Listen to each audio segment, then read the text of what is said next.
Good morning, good afternoon, and good evening, wherever you are in the world. And welcome to another episode of Glass Half Full, a podcast and a safe platform where we talk with a variety of teachers, entrepreneurs, spiritualists, uplifters, givers, shakers, and serenaders. Everyone has a lesson to learn and a lesson to share. Let's use our life experiences to enrich someone's heart, mind, spirit, and soul. Through sharing our experiences, we can be a learning inspiration for one another. I'm your host, Chris Levins. Let's welcome today's guest. Today's guest is Craig Meriwether. Craig Meriwether is a certified clinical hypnotherapist, medical hypnosis specialist, neuro-linguistic programming NLP specialist, helping people eliminate negative emotions and trauma so they can reach their full potential. Craig has created ACE Any Test, the most comprehensive course for test anxiety relief, so people can eliminate anxiety around exams, auditions, job interviews, and public speaking, as well as increase confidence and self-esteem. Let's give a warm welcome to Craig Meriwether. Thank you, Chris. Hello, really hello. I've been looking forward to this for a while, so I'm excited to be here. Well, thank you for taking some time out to be a guest here on Glass Half Full. We are happy to have you today. Thanks. Yes. Can you tell everyone where you are? I'm sorry. Can you tell everyone where you are in the world and what time it is, please?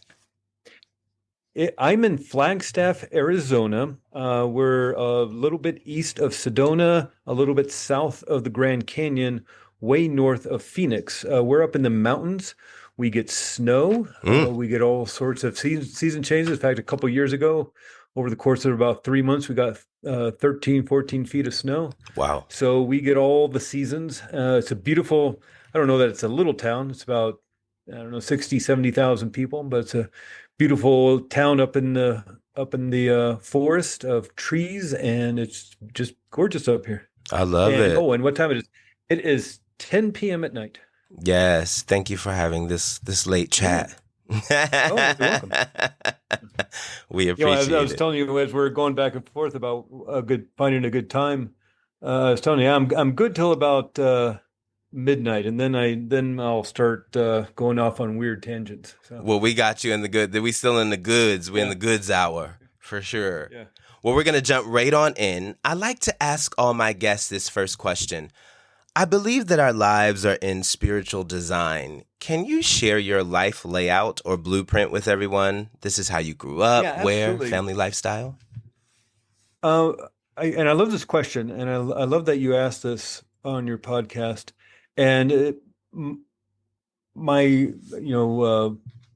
spiritual design is not too unusual, but I did grow up in a very religious-based background, although I wouldn't say my family was religious. It was just a thing you did. I was born in 1967, and it's just what you did. You went to church on Sundays. The church nearest our house was an Episcopal church, so it's this kind of Catholicism light.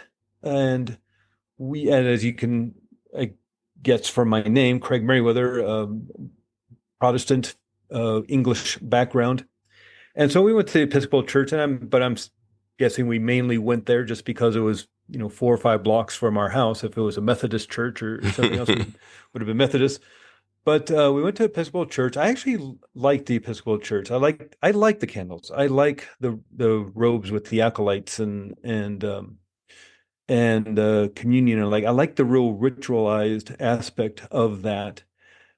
But starting in the 6th grade, I started going to a privately run school that was Baptist based. So Monday through Friday, I was at a Baptist school. Weekends, most of my friends were with the Episcopal Church in the youth group and things. And so, Saturdays and Sundays, I was doing Episcopal Church youth group stuff. And so I had a real religious upbringing. And that's what I knew. In fact, there was a certain point in my teenage years where I thought maybe being a priest was the way to go.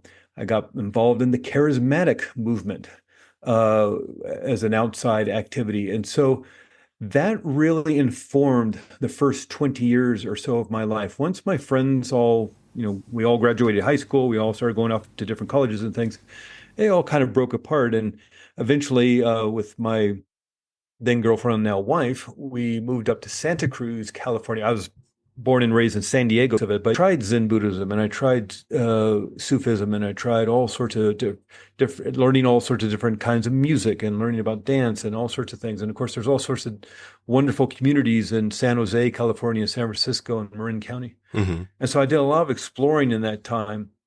And I really felt like I moved apart. My parents, again, nothing too dramatic or even that interesting growing up. I have an older brother, 3 years older than me. Mm-hmm. And, it's fine. Not awful, not great, but we I guess, like each other. Okay. Getting older, we're going to go visit in a little bit. And my dad's in 93. My mom's in her late 80s. They're getting up there. Oh, wow. And in terms of my education, I used to say religious base up until about college. And then I even extended it further with my spiritual studies by looking for outside help. And I think it was mainly just, as I'm sure a lot of maybe your listeners can understand, filling that hole, that void, wanting to find that path to create joy and create peace. Mm-hmm. And it's not that, again, anything was relatively wrong. It's just I couldn't say that anything was really, really right. I struggled with depression growing up. Maybe it's a genetic thing. Maybe it's just the way I grew up. Maybe I don't. Were you diagnosed with something or just something that you were just dealing with? Recently, for my 50th birthday, I got diagnosed with bipolar 2 disorder. What is that? And the difference between, bipolar, that's that manic depressive thing. Okay. So you have the highs and you have the lows, but it's not bipolar 1. Bipolar 1 is that really crazy one where you get super, super depressed and then you get super manic. And that's when you take off to Vegas and you blow all your money on hookers and blow and gamble away, and now you owe the mafia money and you're running for your life. That's that kind of manic stuff where you just going, crazy, trying to ride that high and that happiness. What I have is kind of a low-grade bipolar 2, which means my manic is anxiety. And so it's just this kind of back and forth between depression and my kind of upside is anxiety. And that's what I've been struggling with. And that's kind of where I came to this work that I do as a hypnotherapist, neuro-linguistic programming, that just to deal with my own issues. If I had gotten that diagnosis this earlier, maybe things would have changed, but I'm thrilled to have gone through what I went through, because there were some really low lows, but I learned the tools, I learned the strategies to manage this and deal with it. And it really came about because when my son was born in the year 2000, you get to that point where it's like, I got to get my life together. I got to get it together. If nothing else, then for him. And maybe a lot of your listeners, and maybe you, Chris, can get to that idea of, this is just the way it's going to be. This is just the way I'm going to feel. And, just like some people get to be happy, that's not my calling in life. I just get to feel like this. And it just becomes, this is a comfortable coat. Has some holes in it, but that's all right. I know this coat and it's a comfortable coat. So this is what I wear. And you just get used to it. It's sort of like trying to describe color to a blind person. How do you do that? How do you describe being happy all the time to a depressed person? I don't get it. What do you mean you can feel it? Because certainly I felt joy and happiness in my life, but it's the malaise was the more foundation. The melancholy was more foundation of my life, until again, that year 2000 when my son was born. And it's like, okay, I got to get it together. And it took a little bit, but I did the research. And this is luckily right around the time the internet was getting going. Mm-hmm. When I was really trying to work on it in the 80s, 1980s, when I was a young man, you had talk therapy. The selective serotonin reuptake inhibitors, the SSRI medications, that didn't come out, Prozac and things like that. That didn't come out till the 90s. So in the 80s, the early 90s, there wasn't a lot you could do. Mm-hmm. And you couldn't get your hands on the research like you can now with Google and some of the other places. True. Occasionally you'd find a book at the bookstore, but again, it's not like you could research it. If you're lucky enough to have a library that had books of that topic, if you're lucky enough to have a bookstore that stocked those kind of books, then yeah, that was all right. But other than that, you're just kind of hoping your talk therapist could help you through it. And if that didn't work, then you just were kind of stuck. Now, when I was finally ready to deal with this, I wasn't that interested in medications. Some stories were coming out about the side effects, and that scared me a little bit. And so I thought, I wonder if there are other ways. And I started working with the techniques and the strategies and the exercises, both physical, mental, and emotional stuff. And I found what worked for me. And afterwards, I realized, I had this toolbox. And my longer biography, I wrote a book back in 2011, I guess, called Depression 180, because I had all these tools, and I worked with that for a while, and then I got so excited about this work and working, and talking with people about it. I thought, well, what if I could go one step further and help people in the ways that helped me? And one of the ways that really helped me was hypnotherapy. And so I went to a great school, Hypnotherapy Academy of America. It's a great school, 3 months of just 9 a.m. to 6 p.m. Monday through Friday, plus study groups on the week, and you just immerse yourself in this work. Now, can you break this down? Because we know the name of what, but what is defining as a hypnotherapist? What do you do? We thinking of you holding a watch in front of someone's face and swinging it back and forth. Follow it with your eyes. It's getting heavy. So this is what I think. I'm sure the rest of the people listening probably think so too. So can you educate us about what happens? What did you learn for 3 months? What was the process? What'd you come out with? So there's a lot of great information out there about hypnotherapy, about this work, and research showing how and why it works. But basically, I'll give you hopefully just the 5-minute rundown of therapeutic hypnosis. The big issue that a lot of us deal with is that the hurt and pain and the trauma is held within the subconscious mind. Okay. This unconscious part of mind is holding on to it for safety and protection. Your subconscious mind is for you. It's not against you. It's for your safety. It's for your protection. It's for survival. That is its main job. And yes, it runs your immune system, your digestive system, and grows your hair and splits your cells and runs your respiratory system. It does that. It holds on to those habits that we have, like tying our shoes and riding a bicycle and walking and all those things we don't have to think about. But its main job, the foundational aspect of our unconscious mind, is survival. Keep us safe, keep us protected, which does not necessarily mean happy and joyful. It means it wants to keep us alive. And one of the ways it does this is by holding on to past hurt and pain and trauma, because it doesn't want to experience it again. So it's almost like you have this filing cabinet in your mind of all these files of the things that have caused fear and anger and anxiety and trauma and hurt and pain.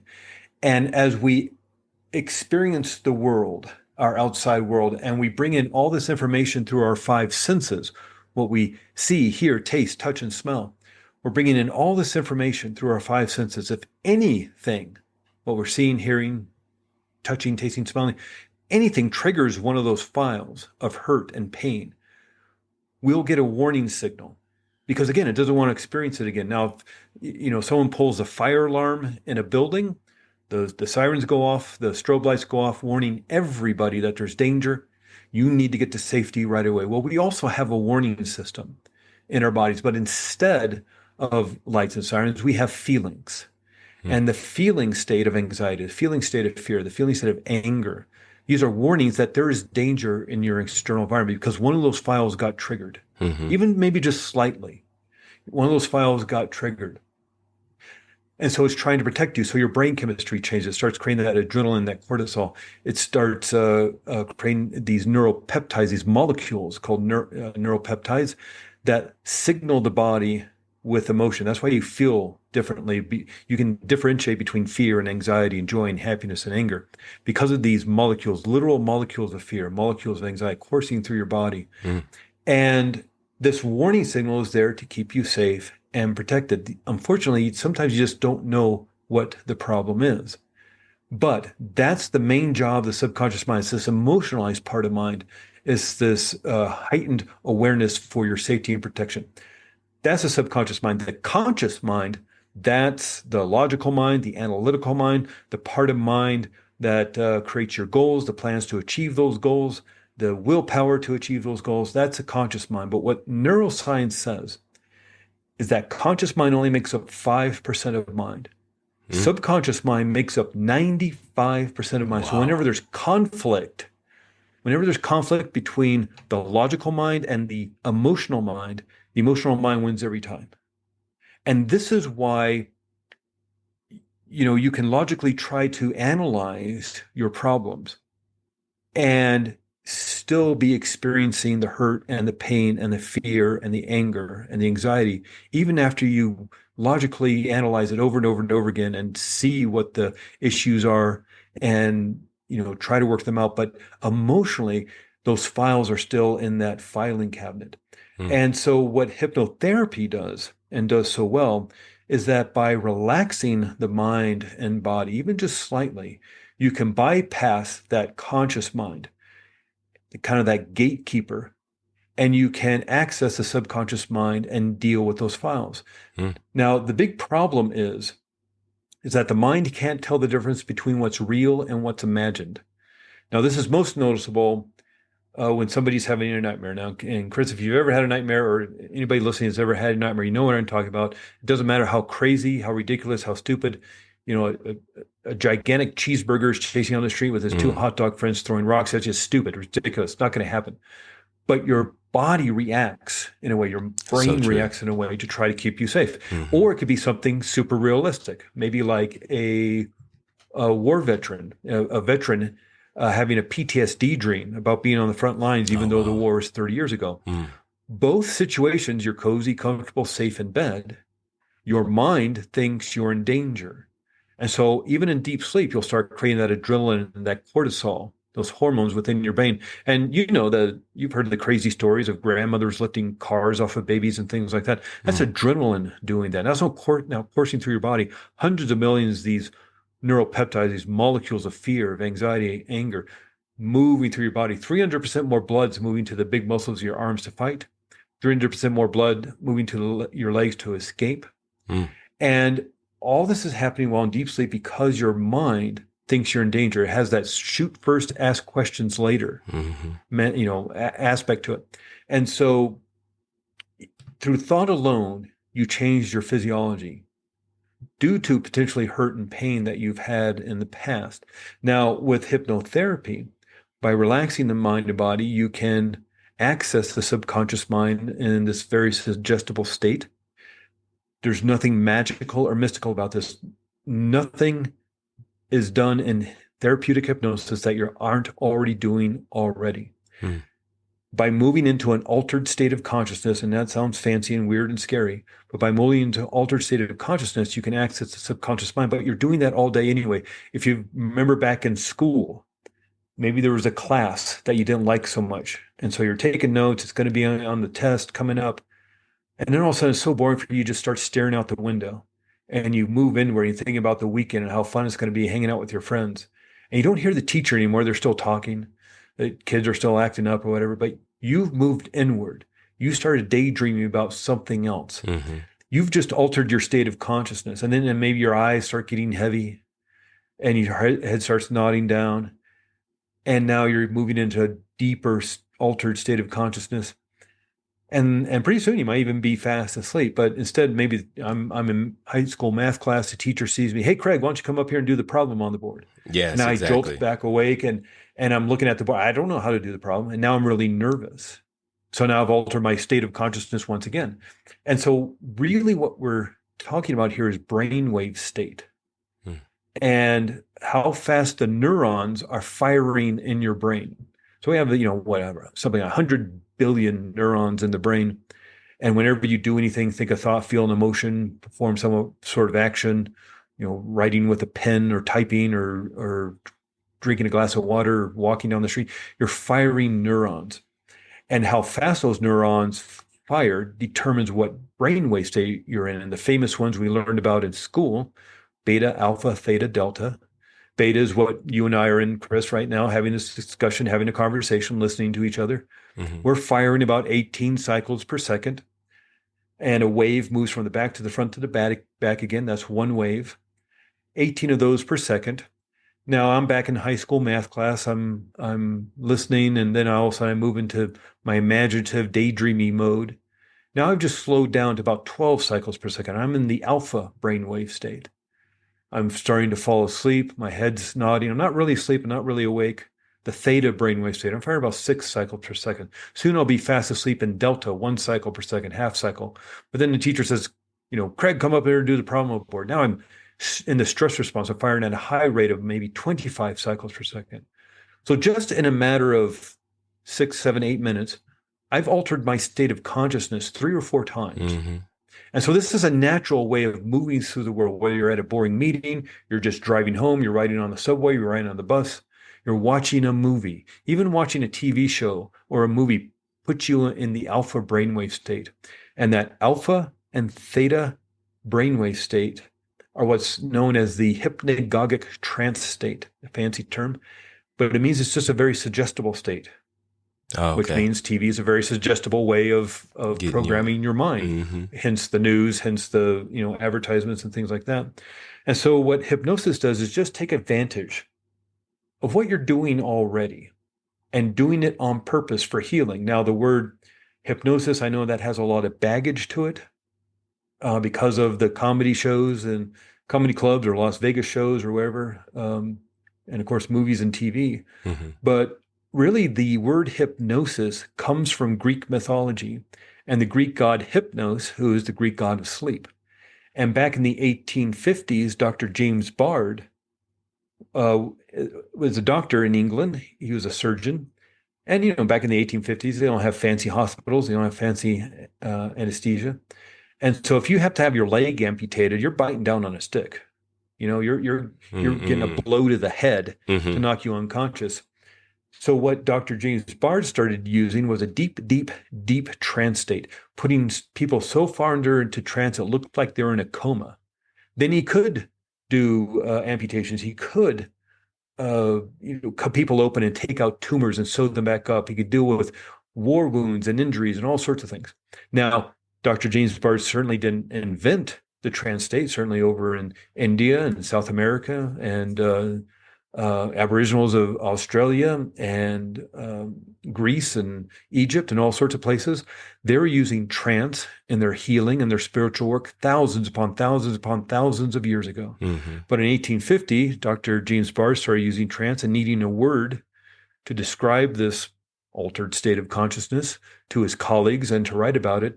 He decided to name this coma-like state after the Greek god of sleep and called it hypnosis. And over the last, 170 years or so, this word has grown to encompass all sorts of altered states of consciousness and trance states, to the very, very, very light trance state, all the way to the deep, even coma-like states, which they still use today. If somebody's allergic to the anesthesia, they'll use it in surgery. You can go on YouTube and watch all sorts of videos of people having root canals using only hypnosis because they're allergic to the lidocaine or the novocaine or whatever they're using. Wow. And so it really breaks in terms of the work we do, this isn't talk therapy. We're not going to talk through the problem with your logical, analytical 5% conscious mind.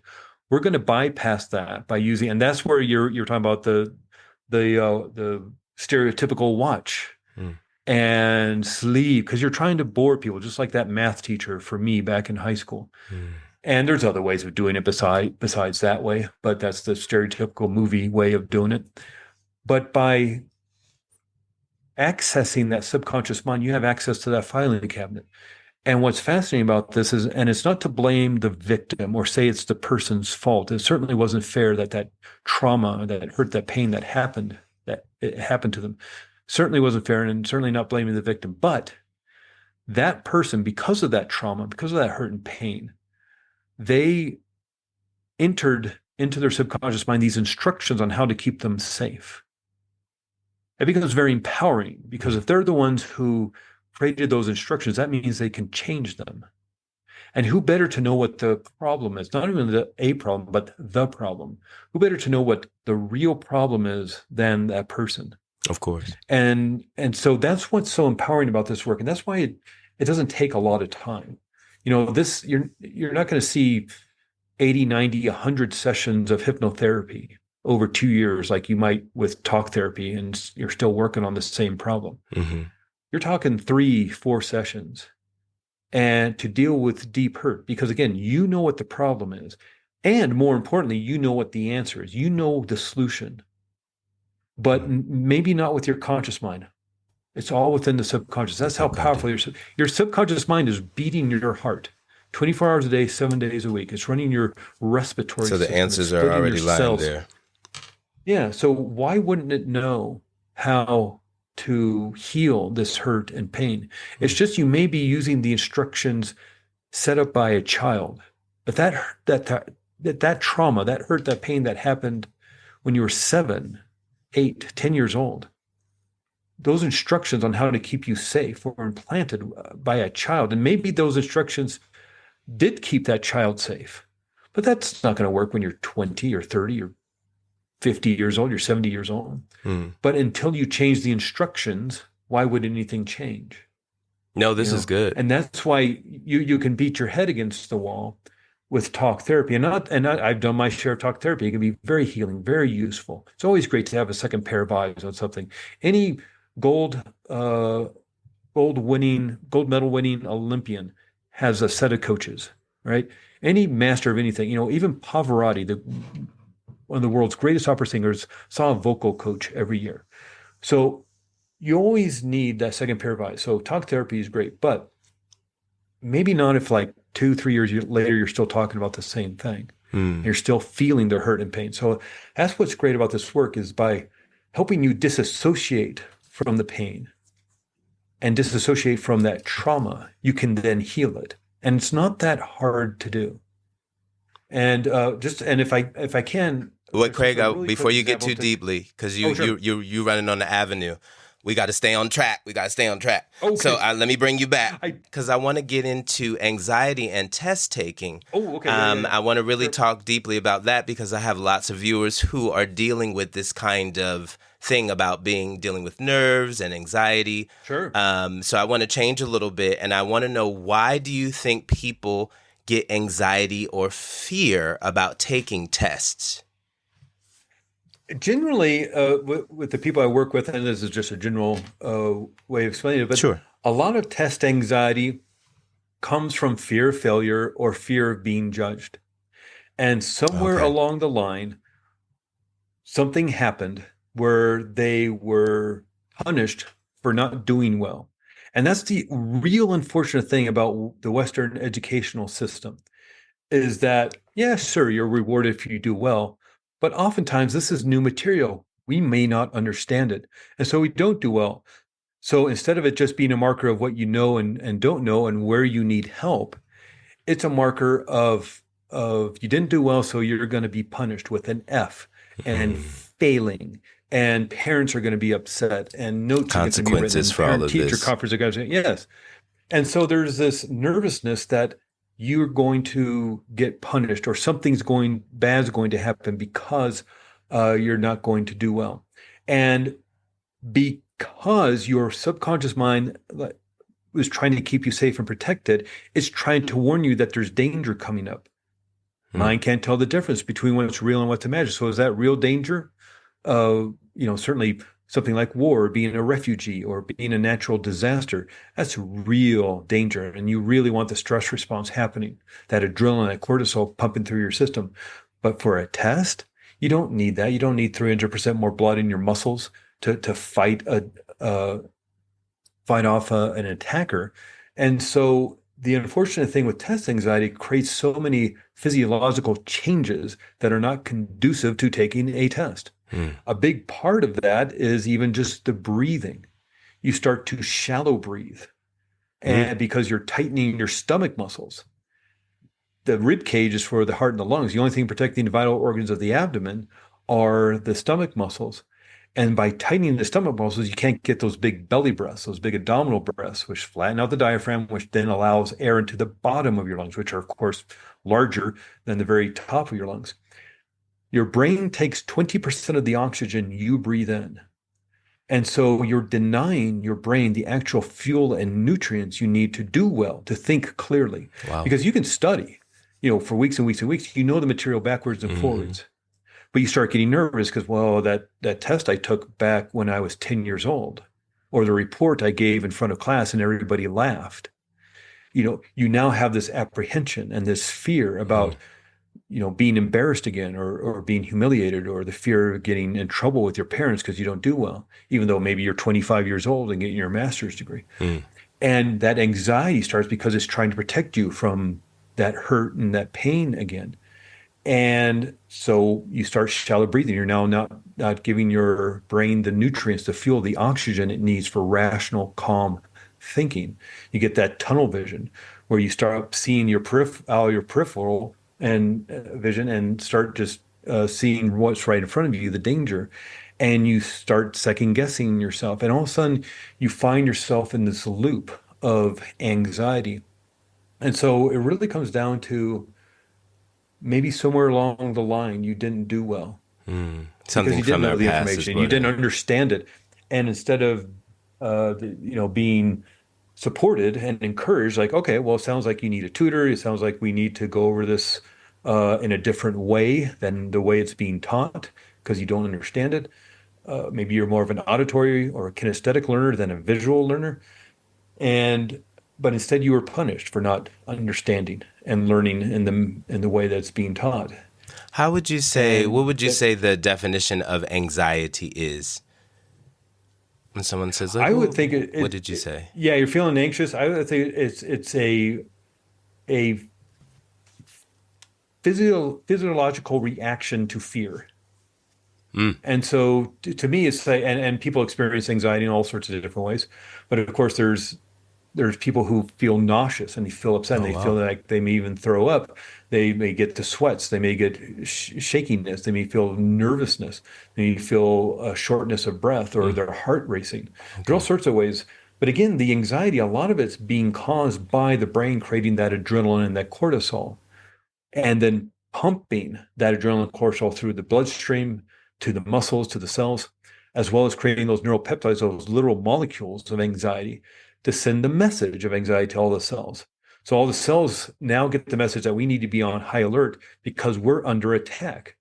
And again, that's great if there's, you're in the middle of a natural disaster. If you're in war, you're a refugee, you're in a fight somewhere.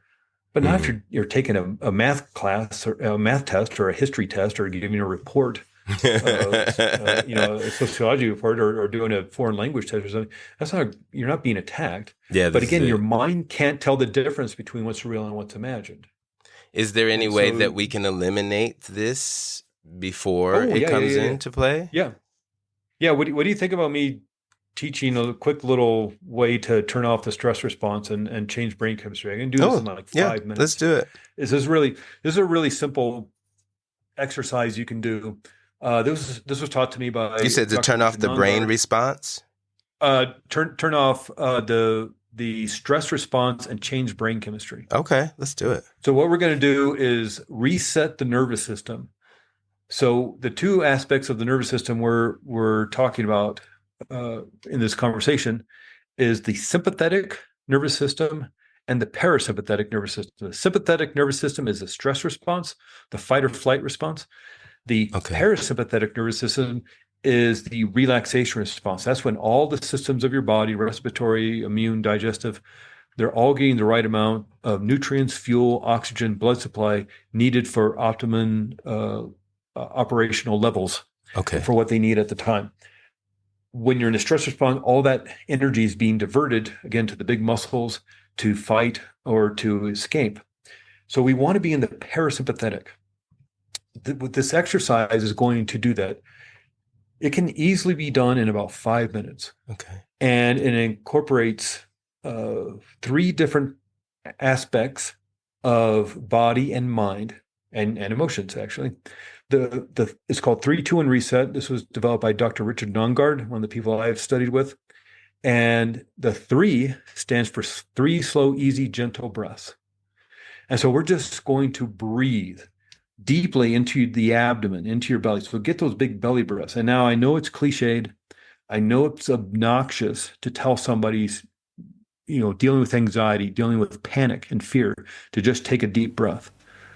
But that's literally what you need to do to reset your nervous system. You've been given everything you need to reset your nervous system. And the breath is a big part of that, because not only is that cleansing and clearing of all the toxins and the carbon dioxide in your body, it's now filling you as you inhale all that oxygen you need to send to your brain for rational, calm thinking. So a deep breath into your belly so you get that air into the bottom of your lungs. Another big aspect of the breath is the vagus nerve. Now, this has been talked about a lot over the last few years, if not last decade or so. But we have these nerves, of course, that come out of the back of our head. A real quick biology reminder, that's that thing when you touch a hot pot on the stove, signal goes up a nerve up your arm into your brain. Your brain says, oh my God, touching a hot pot, let it go. Signal goes back down to your hand and you let go of the hot pot, all within a millionth of a second. The vagus nerve is the 10th cranial nerve. Vagus is Latin for wanderer, because it wanders all over the body. It attaches to the eyes, to the ears, to the muscles around your jaw, goes past your vocal cords, attaches to your heart, to your lungs, and to your gut. The vagus nerve is a big part of the parasympathetic nervous system, the relaxation response. It's attached to your lungs. By breathing slowly, gently, easily, and deeply, you stimulate the vagus nerve, therefore activate the parasympathetic nervous system. This isn't hard. This is super simple, super easy. And this is it for a lot of people. If you're struggling with anxiety, if you get into panic at times, deep breathing may be it for you. That may be the only thing you need to do to reset your nervous system. Slow, deep breaths into your belly. Now, the problem is when you're stressed, you want to tighten those stomach muscles to protect yourself from that 1-2 punch to the gut. But if you ever watch a baby breathe, babies just breathe into their abdomen so they get air into the bottom of their lungs. That's a lot of growth between day 1 and 2 years old. And so a lot of air needs to get into those tiny little lungs. So they're doing a lot of belly breaths.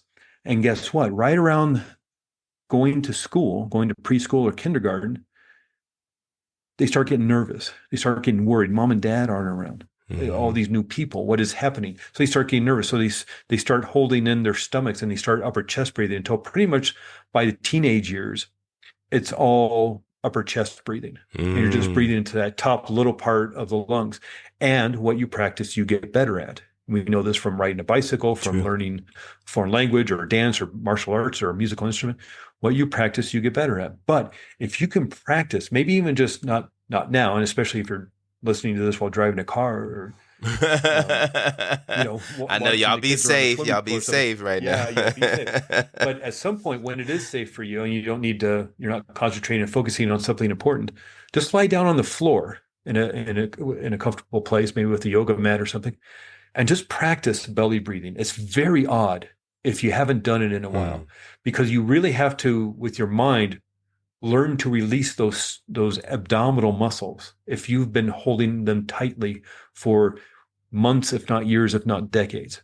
So it's an interesting little practice. And of course, there's all sorts of breathing practices. That's not what the show's about, right? In this episode. So you can go on YouTube, and, yoga classes are great for breathing, and even martial arts and Tai Chi and Qigong. It's all about the breath. Many It's a things. big foundation of that.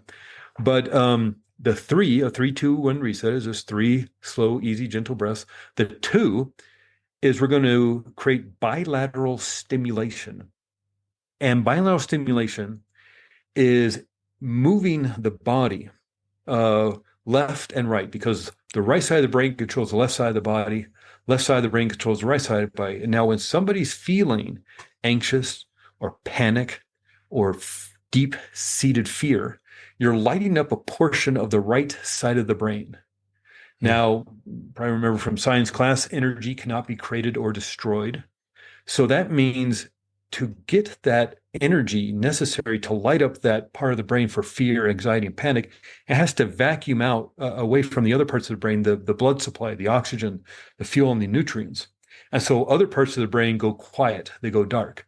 So it lights up this one part of the right side of the brain for panic, anxiety, and fear. So how do you undo that? Well, you light up those other parts of the brain. So then all that energy for the panic and fear gets vacuumed away, and that feeling state of fear and panic diminishes. So how do you just light up these other parts of the brain when you're feeling anxiety and panic? You move your body. And a great way, and I'll just describe this for an audio podcast, but I'm going to grab a little squeezy ball in my hand. It could be a tennis ball, a racquetball, it could be a pen, it could be a water bottle. Something that if you drop, you're not going to be bummed. Like, don't use your phone, or don't use a glass or a ceramic mug, but grab a little something that if you drop it, you're not going to be bummed.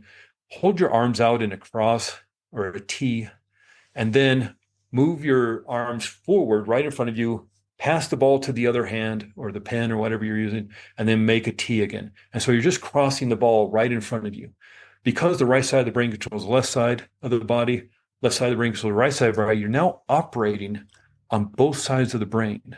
And you're forcing your brain to work in different ways. And by now moving blood supply, oxygen, fuel, and nutrients to other parts of the brain, that feeling state of anxiety diminishes. You may know, Chris, and probably your listeners have seen somebody maybe back in school, maybe at a meeting at work or something.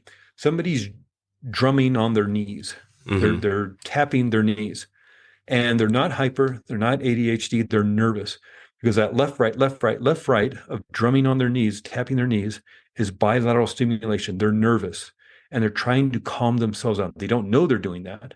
They just know that by drumming on their knees, they're feeling better.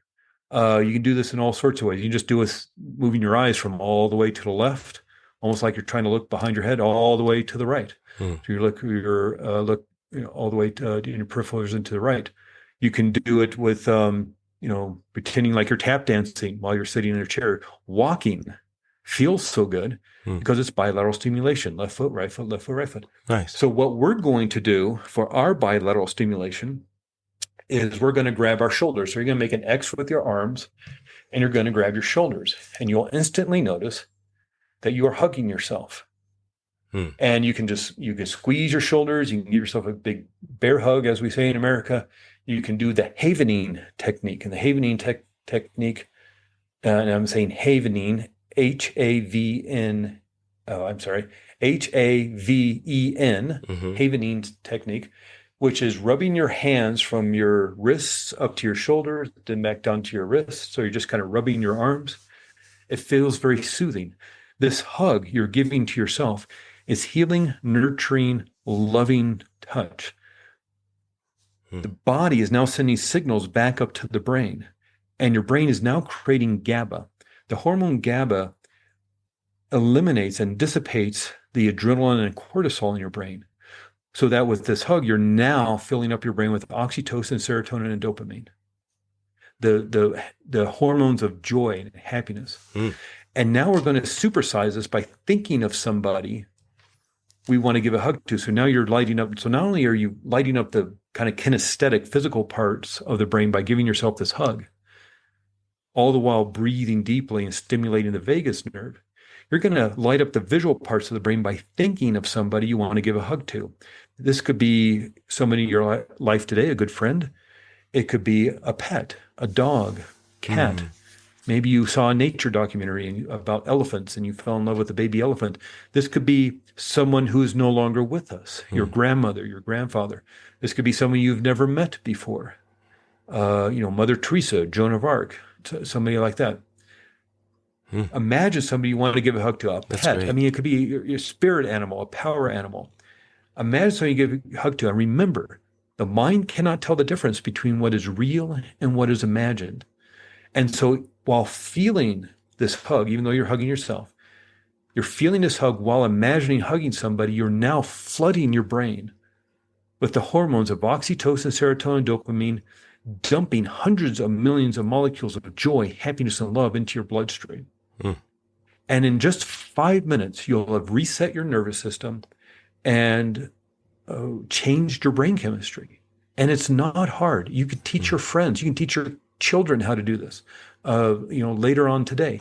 And so it's not appropriate to practice this now because I know people are driving and maybe doing important things around fire and supervising children around the swimming pool. But when you have an opportunity later, come back to this part of the podcast. Remind yourself or write it down. It's really simple. 3, 2, 1, reset. 3 slow, easy, gentle breaths.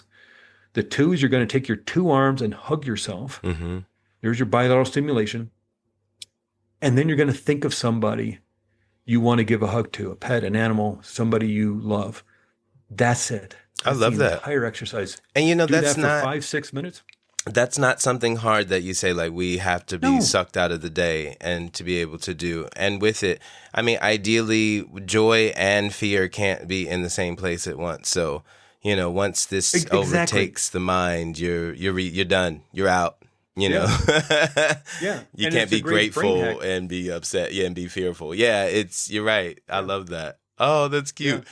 Quickly, I wanted to change a bit, and I wanted to talk about how can parents and teachers support students who are dealing or experiencing these test anxieties or just anxiety in general. Do you have any tips about that?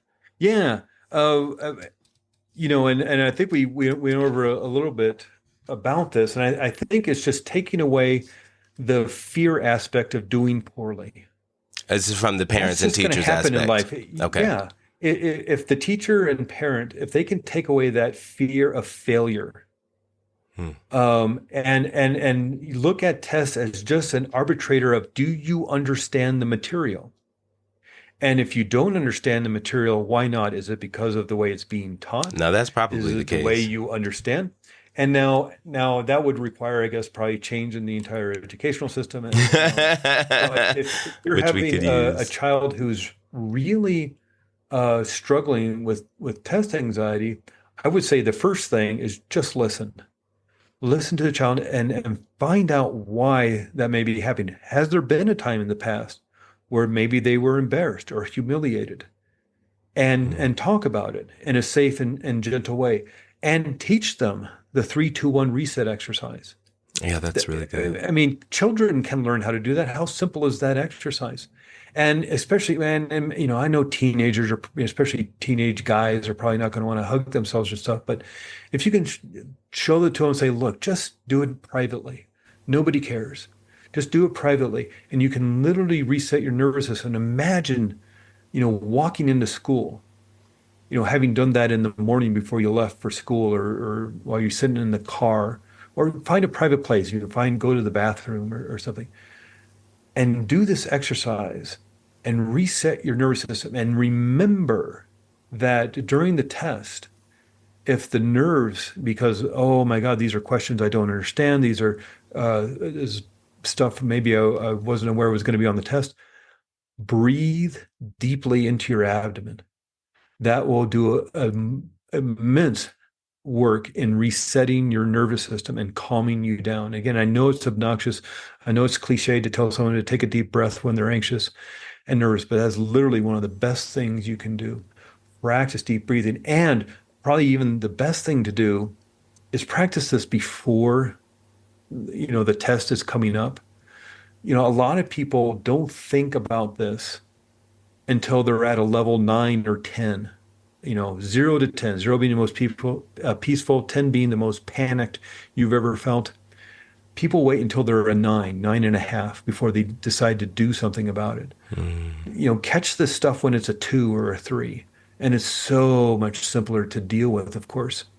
But if you see your child or a child, if you're a teacher, struggling, maybe is there some way to pull them inside and saying, look, here's some techniques, here's some strategies. What can I do to help you support? Do you need extra help learning this material so you feel comfortable? Because a lot of times people get anxious and afraid because they don't know the material and they're not prepared. Fear is a signal that you're not prepared and you just don't know the material. And that's and okay. So you need tutoring. And that's it. Sometimes we're expected that we're supposed to know everything, even though the teacher's up there teaching it. And that's okay if you don't get it and that you don't understand. It's ideally somehow something hasn't been connected where the teacher hasn't been aware of that they're over teaching you or not teaching to your needs. And so, yeah, I think that it's okay. We're not always supposed to get it the first time through for everyone. But like you say, when this situation arises, if you have some things in your toolbox, you're able to feel like, okay, then let me see what's happening here, to dig a little further to find a solution. So I love that. Exactly. And you might have to, the teacher may have 30, 35 kids in the class. Yeah, this is true too. And not know that, and that's just one class. What if they have 5, 6 classes during the day? And so they may just not know. You might have to advocate for yourself. This is what it is. I don't understand the material. Yes. But again, there's that embarrassment that I don't understand. Everybody else seems to understand. Mm-hmm. And why am I the only, and they don't understand that probably 80% of the other kids don't understand either. But everybody's afraid to say something. I don't understand, because there's that embarrassment. There's a humiliation of, God, maybe I'm stupid. I don't get this. Everybody else seems to be doing well, and I don't get this. And so you're afraid to ask for help. And then it gets to that, point where it's too late. This is it. The test is tomorrow, and now you're at a level 9 anxiety because you don't understand and you were too afraid to ask for help 2 weeks ago. And it gets out of control. So if teachers could just present a safe place, so to speak, to say, look, if you don't understand anything, please let me know. Don't wait until the night before the test to let me know you didn't understand anything I've been saying for the last 2 weeks. And this is it. And to me, I will call on you if I know if I'm not sure that you don't understand. And to me as a teacher, the people in the class who don't get it. Like, unless it's a brand new class, you understand the levels that are in there. And sometimes the teachers just aren't up to bat for what the needs of the classroom are put to. So it could be, unfortunately, there's those 1 or 2 kids that are just taking so much energy from the class because they're acting up. This is it, right? And the teacher's spending so much attention. It's like, so true. That one shy kid who doesn't understand and doesn't want to be fall in the background, a troublemaker, by raising their hand and asking a question, because now the teacher's frustrated and upset. So there's this, and I know kind of what I'm talking about. Oh, create a safe space. And I know that's a utopia version of school and education. But if it's worth a try, and not everybody's home. Yeah. And not everybody's home life is up to par with what we all wanted when we were kids. Exactly. You're right on that. I wanted to ask about the benefits of visualization techniques. Visualization techniques are wonderful. Tell us about why is it important to help? It can help boost our confidence and reduce anxiety. I'm glad you brought this up. This is a great way, because I know we're coming up to the end. So this is a great way to kind of head towards the end of this. Visualization is great because, again, as we've already talked about, the mind can't tell the difference between what's real and what's imagined. There's this great study that was done back in the 1990s.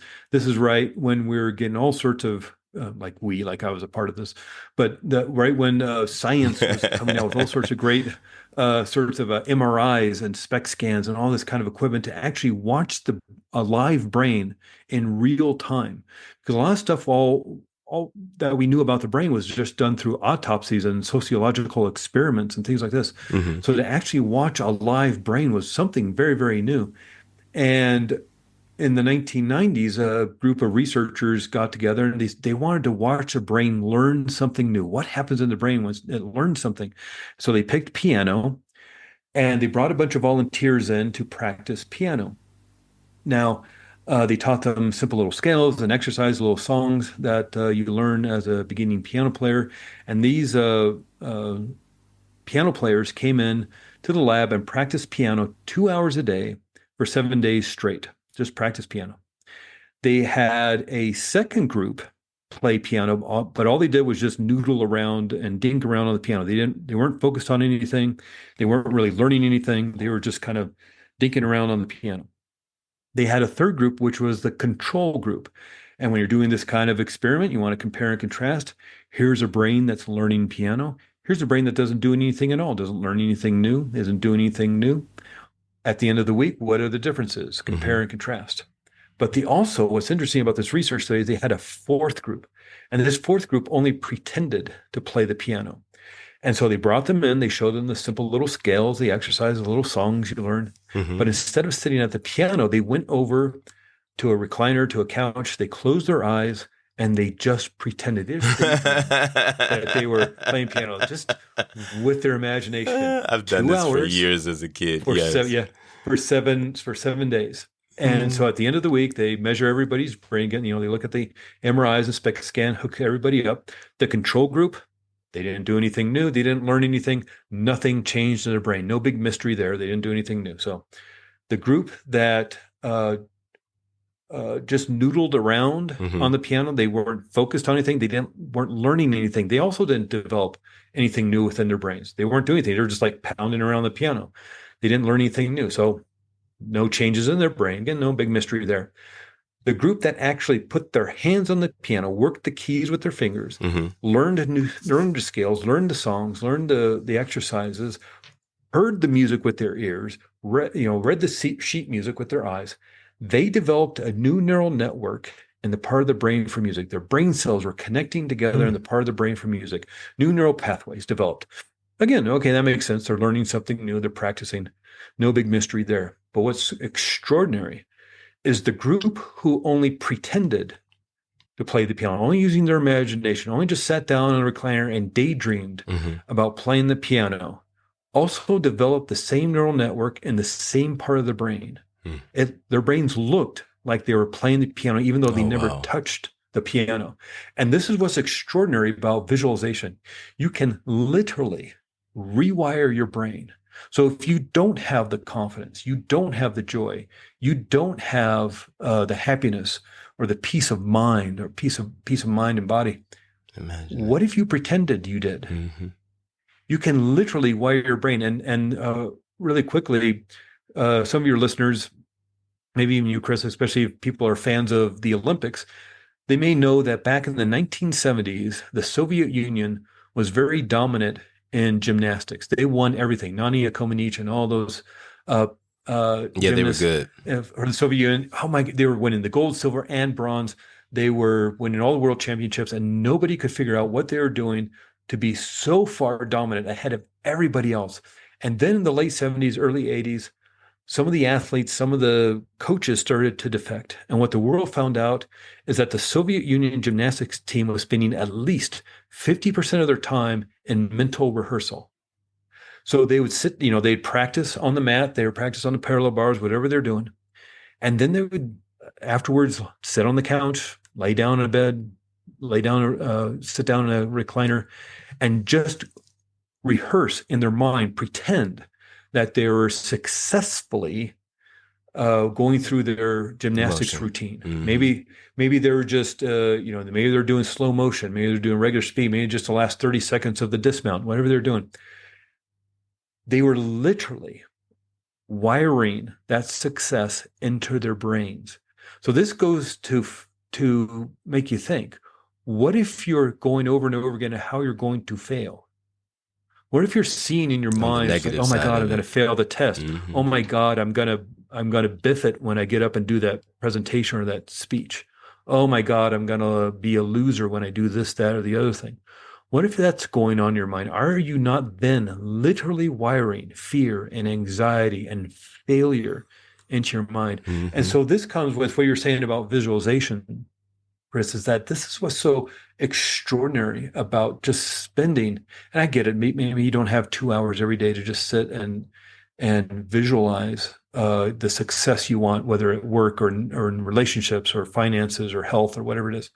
But what if you could just spend 5-10 minutes here and there, especially as you're going to bed, instead of ruminating about all the failures or the fears of the future? What if you were to just, as you're going to sleep, maybe do 3-2-1 reset, give yourself that hug, flood your brain and your body with the oxytocin, serotonin, dopamine, and see yourself with all the success, with all the joy, with all the happiness, and literally rewire your entire system. And you can do that just through visualization. What is strongest within your mind is what you do over and over again. And so this hopefully is a wake-up call that if you're practicing being afraid, if you're practicing being anxious, certainly if it's to the point of being, detrimental to your progress and to your health, your mental health, your emotional health, please go see somebody. Well, again, whether it's talk therapist, whether the therapeutic hypnosis or any, whatever kind of modality you need to seek, go find some help. Go find a coach to help you with this. But know that what is strongest within your mind is what you do over and over again. What you practice, you get better at. We know this from this dancing is life. or martial arts or piano. So what if you're practicing anxiety? What if you're practicing, whether it's tests or job interview or giving a presentation or a first date, or just that chronic anxiety about life, that things aren't going. If you keep practicing that, you're literally wiring that into your brain and body. And hopefully this is, like I said, a wake-up call, because you can change that. 3-2-1 reset is a great way to start. And by visualizing the person you want to be, you can literally wire yourself to be that person. This is it. And it's a step by step. It's a day by day. It's a process that we're able to just, and like people say, Rome wasn't built in a day. Rome wasn't built in a month. You know what I mean? Like, it's going to take some time. But I think that if we have the foundation and we have the resources, we can make that step by step. And little by little, that's going to happen with us. Yeah. I want to ask you, I like to close with this final question. Is your glass half empty or half full? I would like to say, there's that great joke. It's not half full. It's not half empty. It just needs to be refilled. I would say that's cute. A lot of my life it was half empty. And there are days when I revert to that. I think it's just because I spent decades with that. And maybe there's just, it's what I was mirroring growing up. My mom struggled with depression. And so maybe I'm modeling that from the growing up years. Maybe there's a genetic component. Because of the work I started doing in the year 2000, because of my son being born, that I talked about at the very beginning, I have a healthy view of life most of the time. And so I'd say 90% of the time, the glass is half full. I do find myself in times when, it's half empty. And but now I know I have the tools. It's called 3-2-1 reset, not 3-2-1 do it once and your life is rainbows and unicorns. And so I have the tools. Because I did the work, I did the research, I know what works for me. And so when I find myself maybe in that hole that I fell into, I know how to get out, and I know how to get out pretty quickly. This is the key. And again, I don't know, we could have a long conversation about whether that's genetics, that's me, whether it's nature or nurture or whatever. But I can sense it, I can feel it, and I know what to do about it. So I think the very long answer to what was probably a very short question, I say most of the time it's half full, and when it's not, I know what to do about it. Excellent. That's great. Yeah. That's a great answer. Can you tell everyone how they can reach you if they want to find out more about you? The best way to reach me and the easiest way to remember is aceanytest.com. I do social media stuff, but I mainly see email most days. So the best way to just find out more about me and to reach me through email is aceanytest.com. Great. And that's all one word. And we All will one word, have yeah. all of that information underneath the podcast as well for them to find it when this is released out. Thank you so much for your time and energy today. We are happy to have had you as a guest here on Glass Half Full. We appreciate your chat time. Thank you, Chris. Yes, you're very, very welcome. Take care. Have a wonderful afternoon. Well, it's evening. You should be almost on your way to bed. I'm probably going to bed. It's afternoon on my side. Well, have a wonderful evening. Yes, I'm sorry. Go ahead. You, Chris. I appreciate it.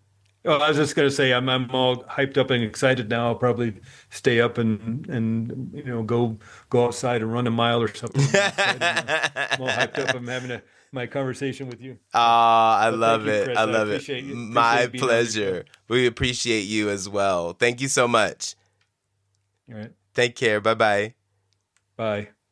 Hello, listeners of Glass Half Full. Thank you for tuning in to another inspiring episode of our podcast. I'm your host, Chris Levins, and I want to express my gratitude to each and every one of you for being a part of our supportive community. Remember, Glass Half Full is not just a podcast. It's a safe platform for everyone to share their life experiences.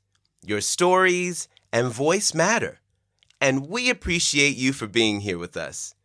If you enjoyed today's episode and want to stay updated with our future content, please subscribe, follow, and rate our podcast on Apple Music, Spotify, and YouTube. Your support means the world to us, and it helps us reach even more listeners who can benefit from these valuable life experiences. As we wrap up this episode, always keep in mind, you are blessed. No matter the challenges you face, there's a reservoir of strength within you. Until next time, stay positive. And remember, the glass is always half full. See ya!